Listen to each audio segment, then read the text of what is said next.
చిట్చాట్లో సంచలన వ్యాఖ్యలు చేశారు CM Revanth Reddy. Phone tapping పై తనకు ఇంతవరకు నోటీసులు ఇవ్వలేదని, ఇస్తే వెళ్తానని అన్నారు. అసలు ట్యాపింగ్ పై గవర్నమెంట్ కేసు పెట్టలేదని, సామాగ్రి మిస్సింగ్ కేసు మాత్రమే ఉందని చెప్పారు. లోతుగా విచారణ చేస్తే ఇవన్నీ బయటకొచ్చాయని అన్నారు ఆయన. ఈ మొత్తం వ్యవహారంపై ఆర్ఎస్ ప్రవీణ్ కుమార్ ఫిర్యాదు చేశారని తెలిపారు. అన్ని ప్రభుత్వాలు ఫోన్ ట్యాపింగ్ చేసేవే అయితే కేటీఆర్ కమిషన్ ముందుకు వెళ్లి అదే విషయాన్ని చెప్పాలని అన్నారు సీఎం రేవంత్.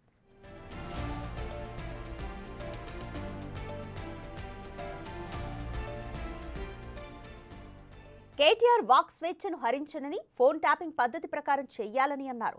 ట్యాపింగ్ చట్టవిరుద్ధం కాదు, కానీ దానికంటూ ఒక పద్ధతి ఉంటుందని పేర్కొన్నారు ముఖ్యమంత్రి. అయితే పెగాసస్ సాఫ్ట్వేర్ వాడారా లేదా అన్నది కమిషన్ ఇచ్చే నివేదిక ఆధారంగానే తెలుస్తుందని అన్నారు సీఎం రేవంత్ రెడ్డి. కుటుంబ సభ్యుల ఫోన్లు కూడా చాటుగా వినాల్సిన పరిస్థితి ఎందుకు వచ్చిందని ప్రశ్నించారు. దీనికంటే చావడమే మేలంటూ హాట్ కామెంట్స్ చేశారు సీఎం రేవంత్.